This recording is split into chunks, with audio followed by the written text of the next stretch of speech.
Did you know that your daily habits determine your financial future?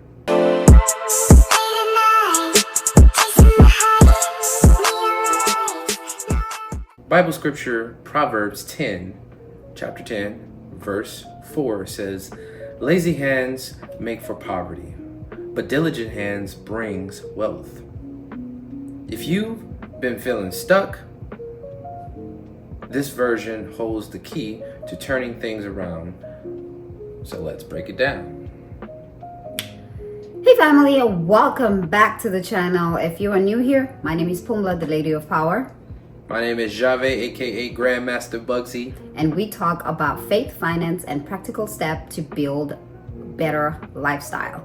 Today we are diving into Proverbs chapter 10, verse 4 to uncover 4 powerful lessons that can shift your mind from struggling to success. Stick around to the end because I'll be sharing actionable steps to help you apply the wisdom to your life. Let's go. Okay, 4 key lessons to the power of diligence. Okay. Let us start with the foundation, okay? Yeah. It says hard work leads to prosperity, okay? Right. Success isn't just about your talent or luck. It is about showing up daily and doing the work. Yeah. It's about the farmer's mentality, right? Farmers doesn't just plant the seed and walk away, right? They come back, they water it, they remove the weeds, basically do all of the nurturing to get the harvest at the end of that season, right? The same applies for finances, your career, and your goals. For a result, what's up? My armpit is itching. And I couldn't. Want to skip P-Paps? Somebody come look at this. We've done so much work. What the heck? We've done so much work, so no. Shit. Oh. So we're gonna keep all this in the screen. Don't do that. That's what it's like sometimes. The diligence of staying on track while the armpit is itching. It's okay. It happens. Oh my God. There. But as a result of that, this also applies to your finances, your career, and your goals. Yeah. If you want results, you must put in the effort. Right. Nothing is easy and nothing comes easy. Yes, we're in the microwavable seasons of this lifetime right now, which is mainly instant gratification, and you're thinking that things are just gonna happen just because you want them to happen. Right. Manifestation comes with work and reprogramming your mindset as well. So that's not even an easy manifestation all the time, right? And when you are understanding the mindset of the farmer, you understand that there is time and there is also seasons, and you have to respect the laws that govern those areas and understand how to appreciate and also work on yourself, because being patient is a working process. That's right. I love that. So we're going to move on to part 2. Number 2. Avoiding a poverty mindset. Right. Point number 2. Avoid a poverty mindset. Boom. Right. Laziness isn't just about laying in bed all day, you guys. It's also about a mindset. A poverty mindset is full of excuses, procrastination because you procrastinate a lot, and a fear of stepping out of your comfort zone. So you have this thing of, I am scared to do this because I don't know if I'm going to fail. Right. I cannot start this business because I don't have the money. Right. So that's all the things that are holding you back. Instead of you saying, I can't start, why don't you just say, how can I?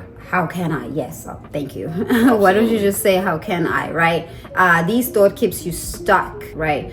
Instead of you sitting down procrastinating, because most of the time you're not going to procrastinate if you're not on your phone. Because what are you sitting on a TV doing? It's either you're watching TV or on a TV. I already said it. Watching on the TV. What I was are on you- the TV, but I watch myself on the TV. What are you sitting on the couch doing? That's what I wanted to say. What are you sitting on the couch doing? Are you just sitting and staring at the walls? No, you're going to want to do something. It's either you're on your phone or you're watching a movie. So all the things that makes you procrastinate and the things that pulls you back, why don't you just get away from those things and start your day more productive? Yes, by reading, journaling, and doing things that's going to meditating, working out. Yes, things that's going to make you feel good during the day. Body, yes. The act of working on growing yourself mentally, physically, and spiritually. Yes. So the how can I quote is a way of prompting yourself to get to in the mindset, how can I achieve this thing, right? And so what your subconscious is going to do is figure out, that's your brain work. That's the logical, actual. That's how you're supposed to be actually using your logical mind, by prompting it for questions for it to find solutions for you. Most people are like, I can't do this, and then your brain is doing the wrong work, and because you're not knowing how to operate the system or the machine. And so prompting it with the right question will allow your brain to actually find and identify the things out in your environment, also within your mindset, let alone tapping into that godlike thought. And the how can I statement, that will simply shift the whole the entire way that you think. It will change everything about the way that you think. So that's how you run away from a poverty mindset, because there's this thing that I'm gonna go here. There's this thing that I have found. It says poverty is a lack of creativity. So if you're not creative, that means you are going to poverty, right? If you just like looking for jobs and looking for things that you're not willing to do anyways, and not being creative and not working on what God has given you. Because I've learned this morning that who we are, God gave us the creativity that he has. So who we are is what God is. So if he can create the whole world, you can do more. That's why there's the scripture that talks about, I knew you before you were even created. Because you were within me. So I already had established a relationship with you already. I knew who you and what you were capable of before you even knew what you were capable of. That's nice. And so that ties into what she was talking about. But we're going to hop in point 3. Point 3 is about the reward of diligence. Now, let's talk about what happens when you stay diligent. The Bible promises that diligent hands brings wealth. What does that mean? Not just in financially wise, but in every area of your life. So imagine if you committed to saving $5 every day, or just working on a skill 30 minutes a day, right? What would that be? There's a book that we read just recently. She just finished it, and I was the first one who finished it. I don't know why I had to say I was the first one who finished it, but more story is that we both finished the book. You're the first one who read it, I was the first one who read it, and it's called Compound Effect, and it talks about the perception of not just in financial wise and investing, but how you can compound effect in certain habits, traits, skills, values, and understandings on life, and how to progress yourself from one way or what you used to be last summer to compare to who you are this summer, right? Oh, yes. And so with that being said, over time, these steps basically compound in massive results, right? Especially if you're doing the diligence of tracking those compound effects, right? You have a tracker and you're tracking your habits, you're making sure you're staying consistent and effortlessly at the thing, so you can basically chisel away, right? And you're getting the canva, aka the picture, aka the statue, prepared so it starts to show and all the details are coming in now and you're starting to see it. So you're basically present at the moment. Diligence leads to discipline. Being diligent on a process means that you're bringing your center of awareness and your focus back to the same point. Also, while we said meditate, because that is the benefits of meditating. You're controlling your mindset, allowing your mind to go off on a thought, and being diligent that you focus and being present in the moment to bring your thoughts from that thought over there back to the point. So diligence leads to, and discipline leads to success. This is the overall perspective that we listen to when we're talking about our mentors and concepts wise like that. So point number 4, I told you I was going to give you the practical steps. She's going to give it to you. Develop diligence. So let me tell you more about it. So how can we become more diligent? Here are 3 steps, not 4. 3, I said 4.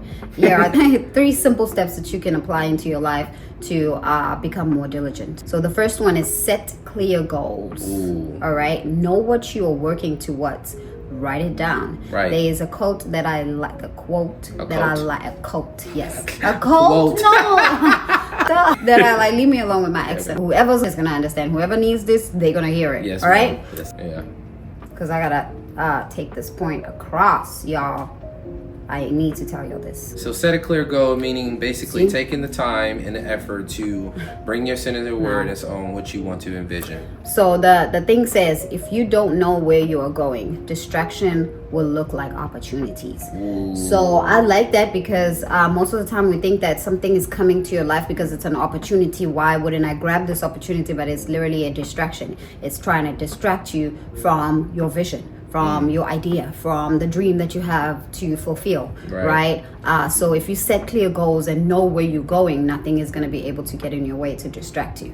Also distinguishing what is a distraction versus what is your goal, what's leading you to the goal. So being able to distinguish the difference between the two.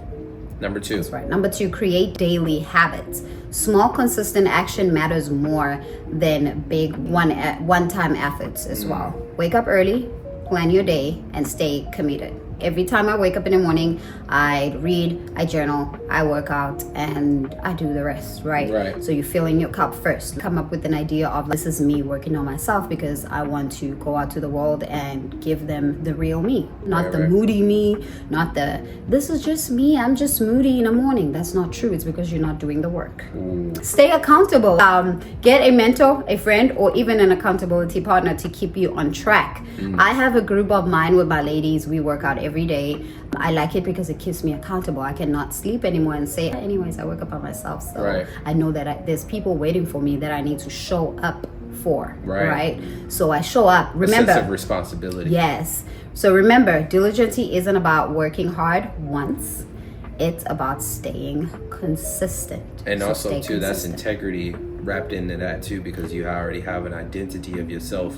And so destroying that integrity, meaning not showing up and things like that, is going to weigh on your how you perceive yourself as well and how they perceive you.